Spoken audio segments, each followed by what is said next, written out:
Hello and welcome back to my Let's Challenge of Final Fantasy XIII. In the last episode we completed Chapter 2 and we started here in Chapter 3 around Lake Bresha, and we have 3 lives to play with as well.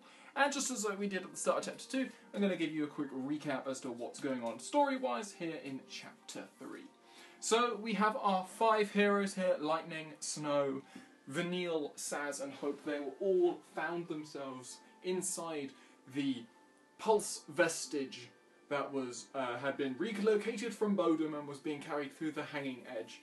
They all found themselves inside the vestige for different reasons. Lightning and Saz, Lightning because she wants to find her sister who's been taken hostage inside the vestige. Snow because his fiance's been taken hostage inside the vestige. And they're both Lassie. Turns out they are the same person, of course. And her name is Sarah. We have Saz, who's been following Lightning, and then we have Hope and Vanille, who were chasing after Snow, because Hope needs to address the fact that he feels like Snow is the reason for his mother's death in Chapter 1. So they find themselves in the vestige, and as they move around the vestige, they find the remnants of the XIII expedition that was sent into the vestige when it was first discovered that it might have a pulse entity inside. Indeed, we see the bioweapons inside, but we also find XIII there. So the soldiers, the men of the XIII unit, or men and women I should say probably, but they have been transformed into XIII. And XIII are one of the key stages in the life cycle of a Lassie. So the fal'Cie, these mystical beings of which there are both Sanctum and both Sanctum fal'Cie and Pulse fal'Cie. The Pulse fal'Cie being the one inside the vestige. Obviously, the Pulse fal'Cie are deemed enemies of Cocoon, and in turn, the Lassie that they create are also deemed as enemies of Cocoon. The Lassie that a fal'Cie creates are given huge amounts of power, but at the same time, they are given a timer with which they must complete the task that the fal'Cie gives them, known as the focus, and we'll get through a little bit more in the story with regards to focus and focuses and stuff like that. But essentially, if a Lassie completes the focus the fal'Cie gives them, they turn into crystal. They go into crystal stasis, and they are granted eternal life. If a Lassie fails the focus that the fal'Cie gives them, they turn into a XIII, a monstrous, shambling creature that can't really think or, act upon itself at all, loses all sense of self, as it were. So, and then our heroes converge on Sarah. We discover Sarah, and as we speak to her, she transforms into a crystal, her focus complete. But yet we still don't know what it was. And so, seeing their loved ones, obviously Lightning and Snow, seeing their loved one turn to crystal, they turn to the fal'Cie with anger. Well, first of all, begging for forgiveness and to give her life back, given that she completed her focus. But then that quickly turned to anger as they realised that this fal'Cie is the reason for all of their troubles right now. They battle the fal'Cie, and in turn, as they deliver the killing blow, they're transported to an otherworldly dimension where they meet an almost godlike figure who brands them Lassie and saves them from the explosion as the vestige plummets into the lake below the hanging edge known as Lake Bresha, and upon contact, all of the water is transformed into beautiful, still crystal. So now we are here with our heroes trying to get used to the fact that they've just realised that they're Lassie, and they're going to have to get around it. But before we even do that, we're going to have a little cutscene. Now, those of you who are observant might have noticed that we have a lot shorter game time here, and some other things will be different, like certain things in my inventory. That's because, unfortunately, I recorded this, or at least I thought I had recorded this episode, and the recording failed. So unfortunately, this is the second time I've recorded this episode. Indeed, I had to essentially play through the entirety of the game, up to this point again. But anyway, it shouldn't be too much of an issue, and indeed, we're going to have a cutscene here. we don't know our focus, how do we complete it? I think I saw it. Saw what? That is how focus comes down, people. The fal'Cie, they don't spell it out with clear-cut instructions. All you get is a hazy glimpse. Mm-hmm. Well, that's what they say. Legends and all. Legends. Did you see anything?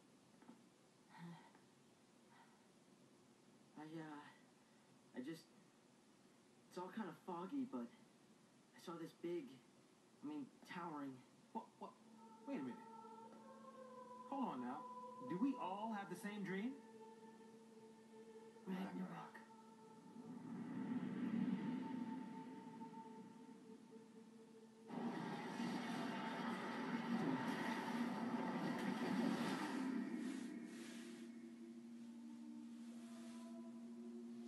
So, we all saw the same dream. We all heard that same voice. You mean that was our focus? But how are we supposed to know what to do from that? That's the tricky part. The dream's the only hint the fal'Cie gives us. Figuring out what to do with it, that's our job. Okay. We're pulselessly, right? Enemy's a cocoon. So, does that mean that our focus is... Are we supposed to save her? Say what? Our focus is to protect Cocoon. Really? Okay. And why's that? Sarah told us. Let's do it. We're all in this together. I'm gonna look for Sarah. She ought to be nearby. I'll come too. Wait! Jeez. That boy can't stay still. Really?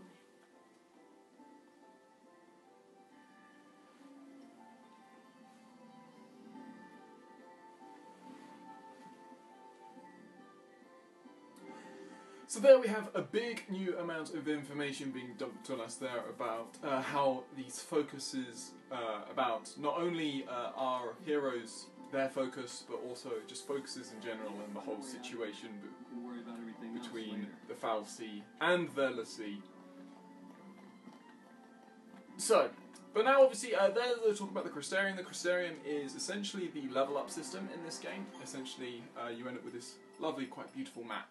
And essentially, in defeating enemies, you gain a sort of currency called CP. And essentially, so at the moment I have 101 CP, and each of these nodes in this sort of, each of the nodes in this, I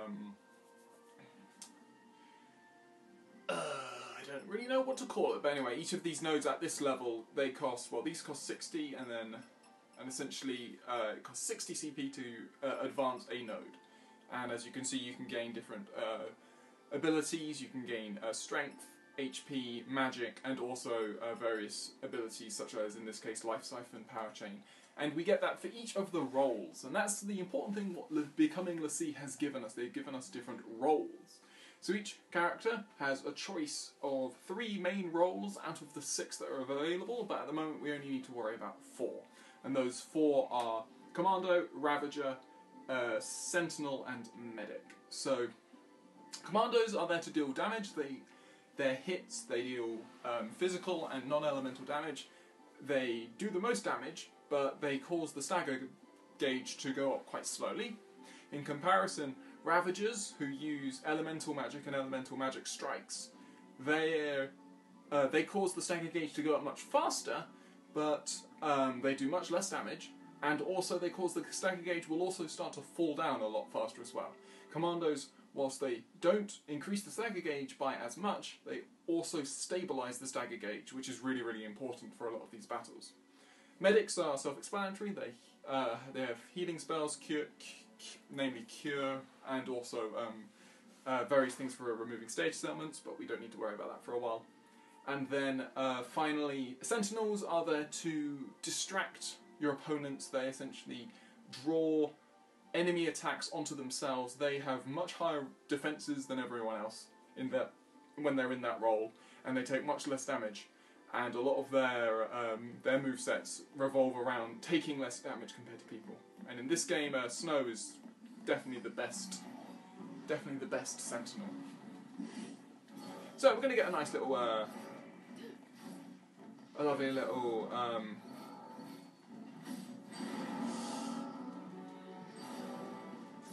whatchamacallit? I'm sure it will come to me eventually. Preemptive strike here.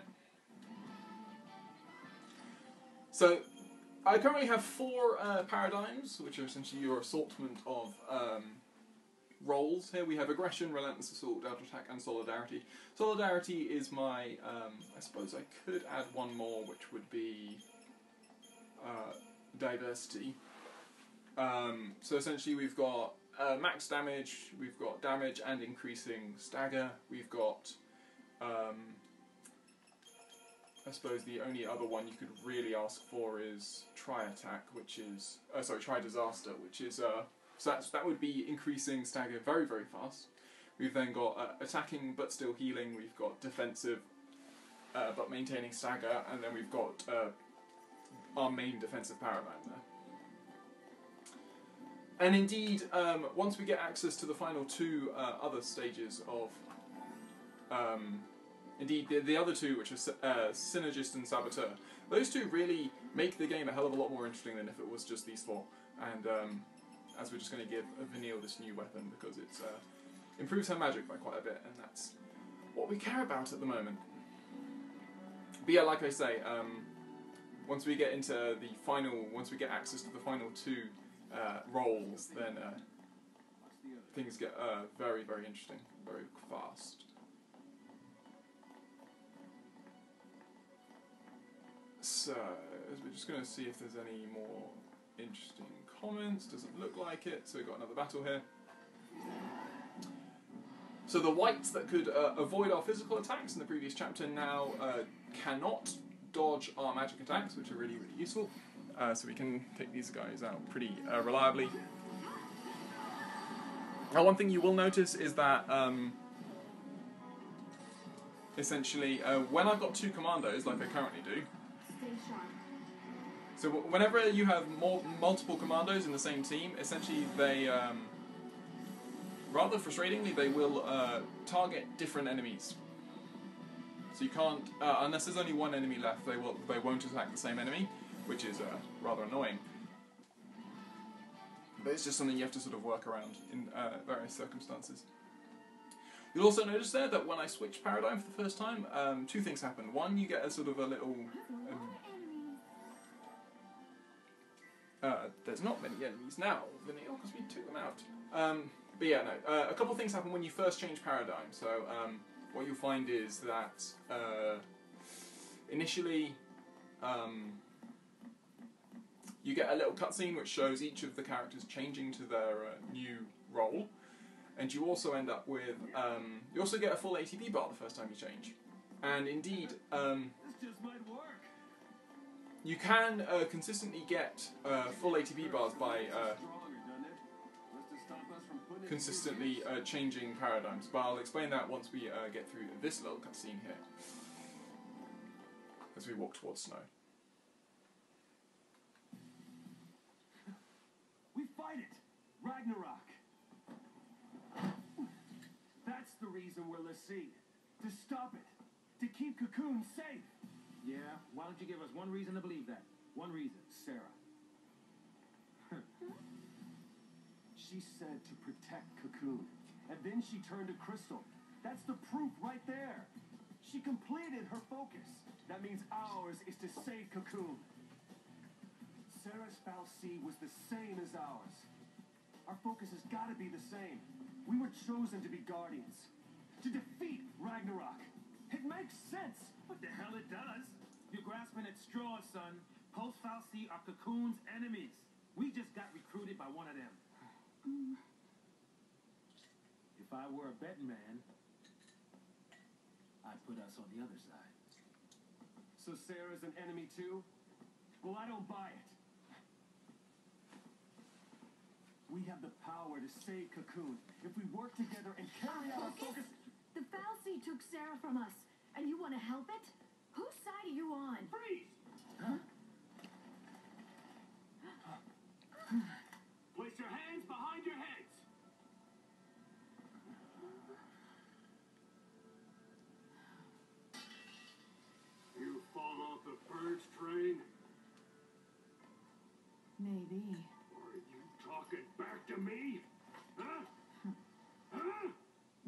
can.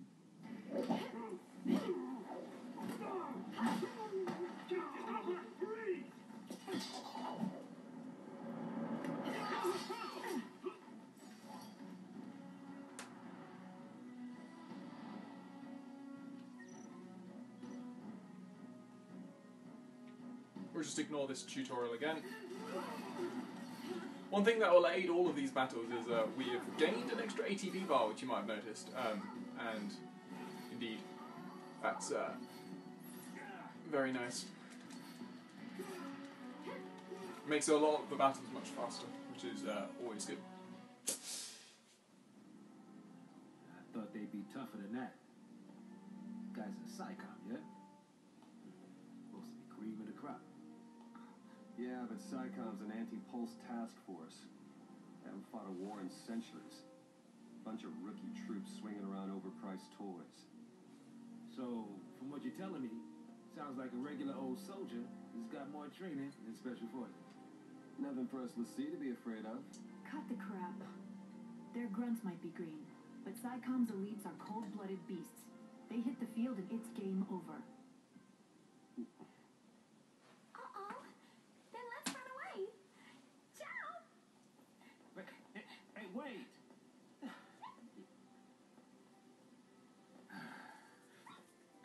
What's a man to do?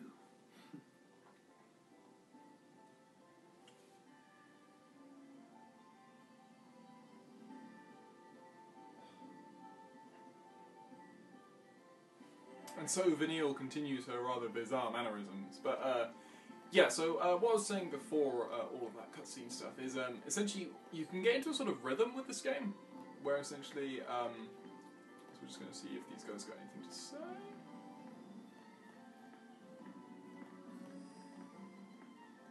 Doesn't look like it. But yeah, so you can get into a rhythm with this game where essentially what you do is you expend your first ATB, set. So at the moment, this set of 3 that we have here. So blitz, attack, attack, and then what you can do is you can change to another one, and your ATB bar will be completely full, regardless of how you then change. What you then do is you then stay as this particular. You stay at this particular setup for another full ATB chain, in this case 3. I did actually stop that early. But then what happens is when you then change once more, you then continue to have a full ATB bar. And that's how you try and essentially speed up, so you don't have to keep waiting for your ATB bar to fill up every single time. You can actually get very, very quick. And essentially, so if I was to change immediately after using that full ATB bar that I got from switching paradigms, you wouldn't get a full ATB bar when you change that time. So you do actually have to wait a full turn before you get the chance to have it immediately full once more. But it's like a really useful way of speeding up a lot of these battles. Now, we're going to get introduced to probably the hardest enemies in this episode, which are these sort of rather... That doesn't look good. These rather sort of nondescript looking fish-like things. But these are Breshan bass, and they do a lot of damage and are very annoying to deal with, frankly. Mainly because they do a lot of damage. You can see there, like, that was, to snow and doing 80 damage. Thankfully, they are weak to lightning attacks, I believe. And you'll notice that obviously, that you get to the point where you notice that each character gains a sort of a preferred element, as it were. I'll just stagger one of these quickly before going into that one back again. So you see, that time my bar wasn't full up because I didn't wait, but it's worth going to. Just one with a com in it, because com being commando, I mean. So anyway, we'll take out you. Neo's going to keep giving us support here. Stay sharp.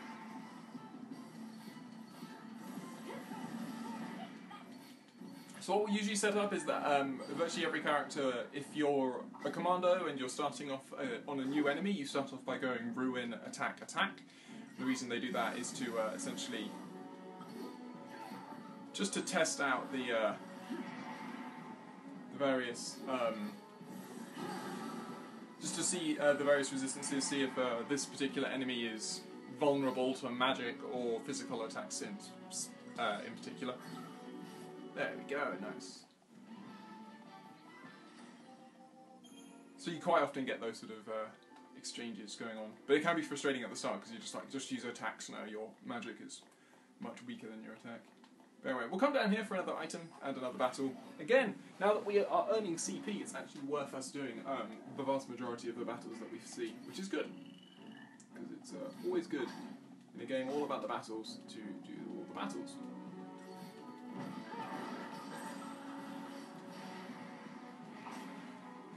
So we'll get that free ATB gauge then, and start taking out this guy.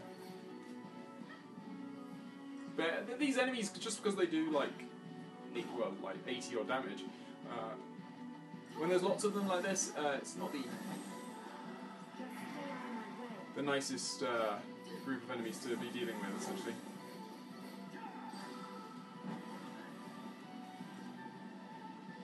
I want to get that full ATB gauge back.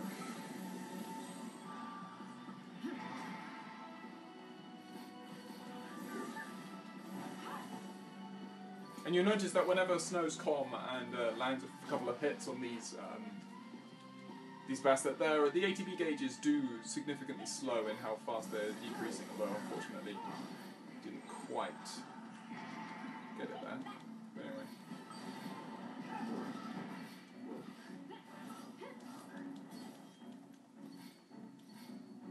We should be fine here. Hopefully take him out this turn.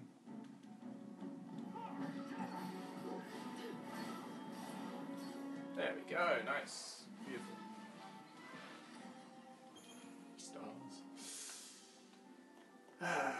Okay, cool. As we get a silver bangle, and the silver bangle is essentially a much better iron bangle. Gives you 100 HP instead of 50, so we'll equip that to Light, because we don't... She's the one we least want to die, and we shall continue on.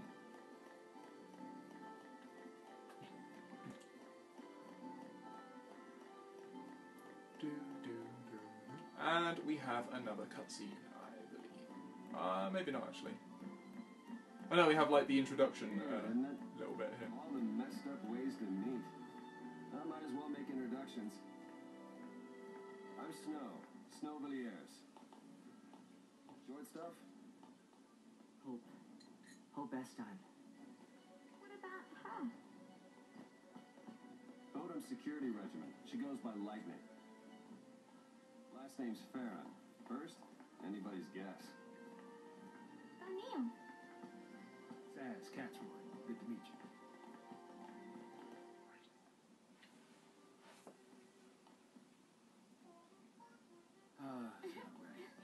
My kids have to get dragged into this. I'll keep the kids out of trouble. Problem with that is, you're one of them. Hey. Trying to take on the post-foul C. That was our first mistake. You should have left it to the Sanctum. Why not? I mean, we've counted on the Sanctum's foul C for food, water, everything we've needed since the time we were born. But you still help us do it. Why is that? Gotta be something. There might have been. Not so sure anymore.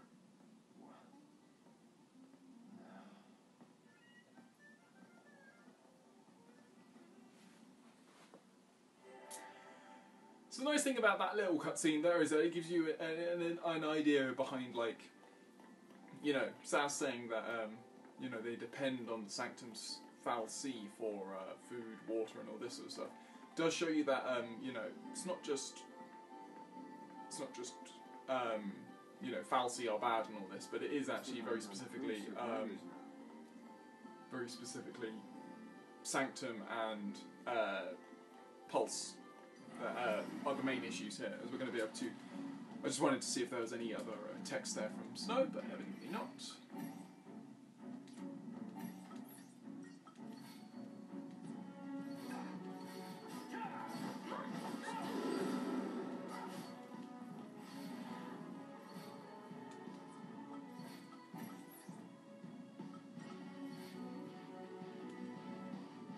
Could have changed there, but it's not going to matter much. I mean, paradigm. But anyway, so we'll be able to grab this item. We want to get to sort of the next sort of boss battle, I guess, is the probably how it could be referred to as. Head up here, grab this. Some more money. You got something to say, Snow?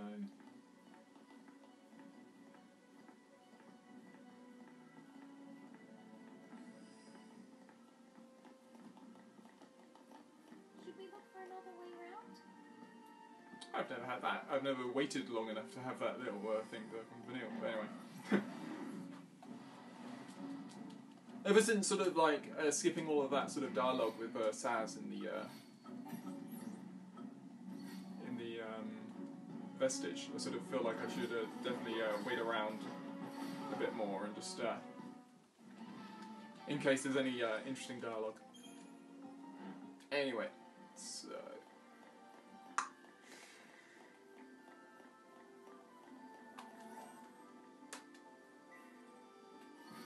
Some strange fluid. So all of those sort of like random things like strange fluid, and I think we had some tusks and stuff like that. All of those sort of things, they're enemy drops essentially, and they're used in mainly in upgrading weapons, but nothing else much.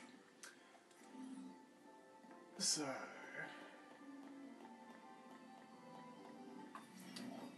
nice little preemptive. Not that this battle would have been any trouble anyway, but, you know, always good to get a preemptive strike.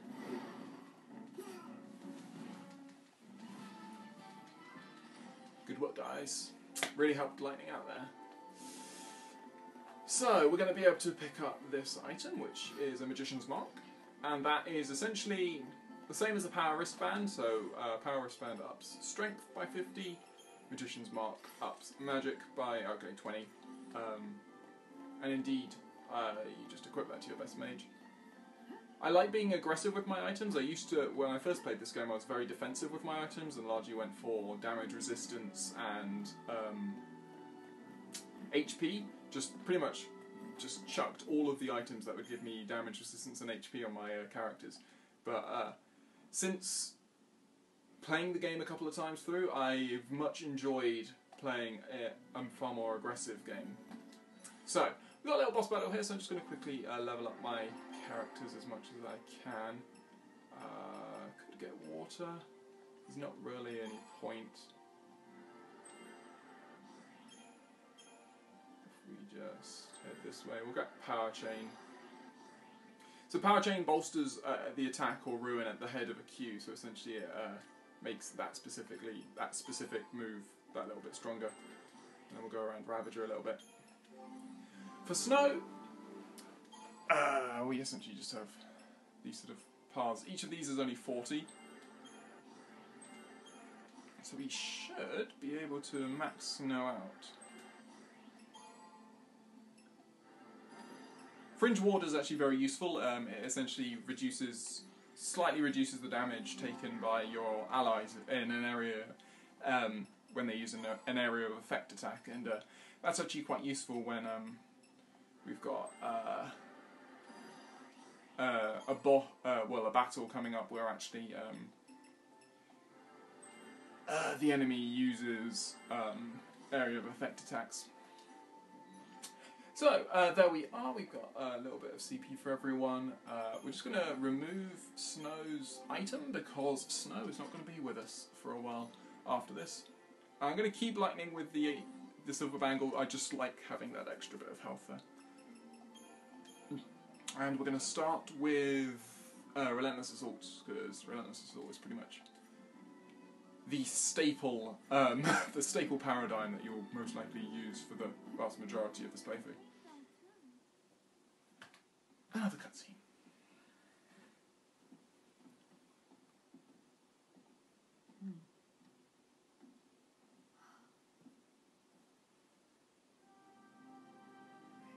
Sarah. Sarah!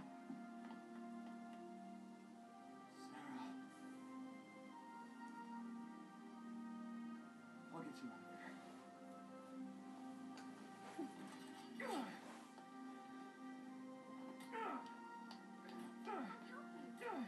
Thanks.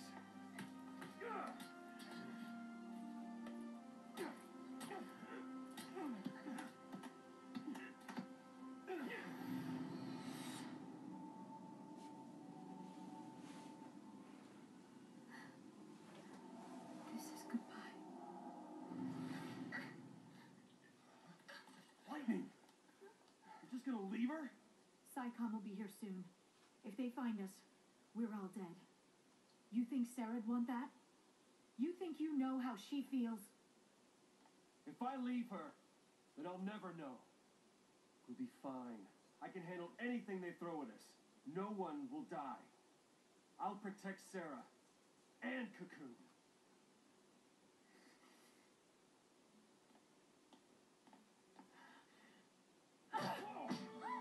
Does she look protected to you? I can save her! What can you possibly do? Whatever it takes.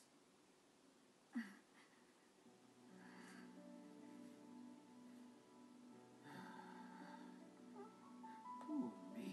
You two are hopeless. You just can't admit it. You want to say as much as he does.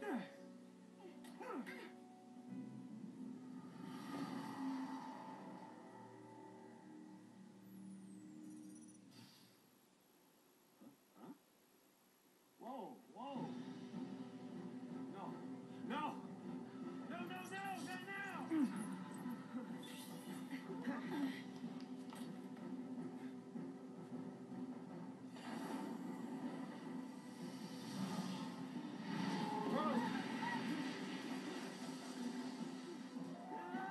Hey, stand back.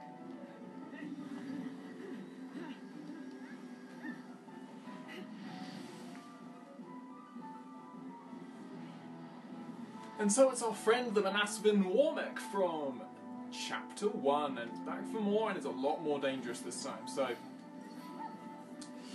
has far more powerful moves this time. I mean, you can tell just from that actually did a lot more than I wanted to.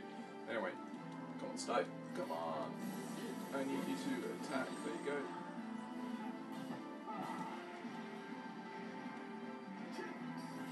University's okay here. I think I actually need to get into, solidarity. Move. Ow. Yeah, that's essentially what Crystal Rain does, and it's pretty devastating. I need to get as much damage done in this stagger as possible. Just stay out of my way. So in a pretty good position now just to pummel them with attacks now, which is good.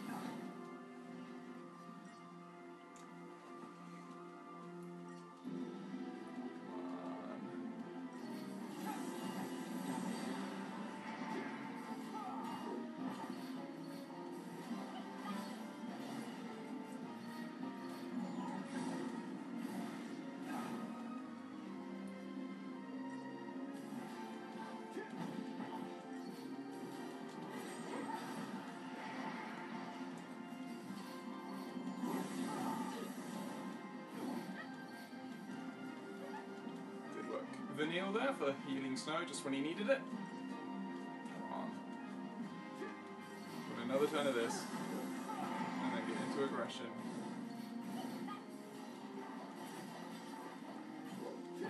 We're doing so much damage. Come on, we need to... as much just to finish off this little... Oh man, that's annoying.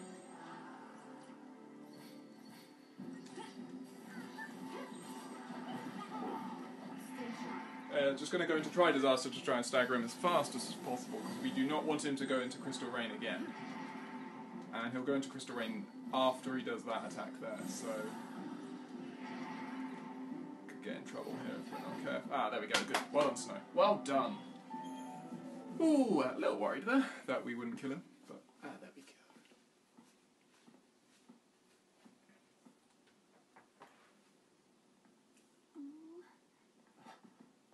You're leaving? We want to help Sarah too.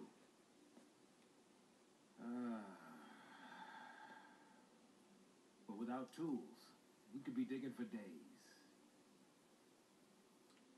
The army's on our trail. For now, we gotta keep moving.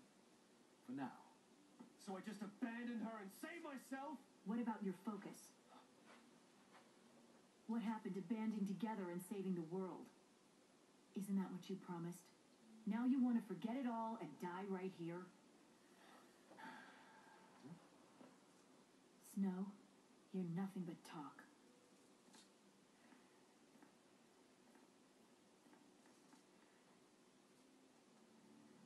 Lightning. I'll do whatever it takes. I'll finish this focus and keep Sarah safe. That's my promise. Great job so far.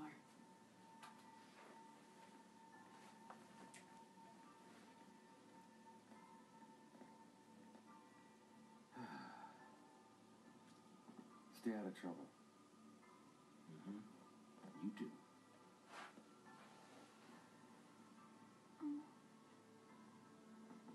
Get going.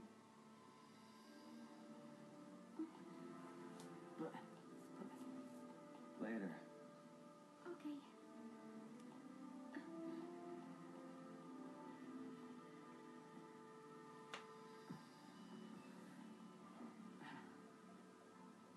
Snow. Save it for next time, kiddo. You'll get left behind. But It's okay, Hope. Light will take care of you. We'll meet again. yeah, count on it.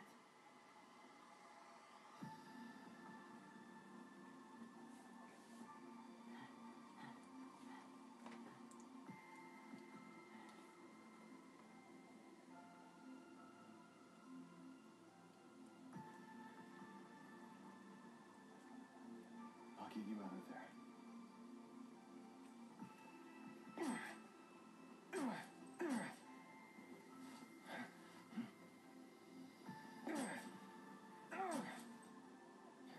Count on it.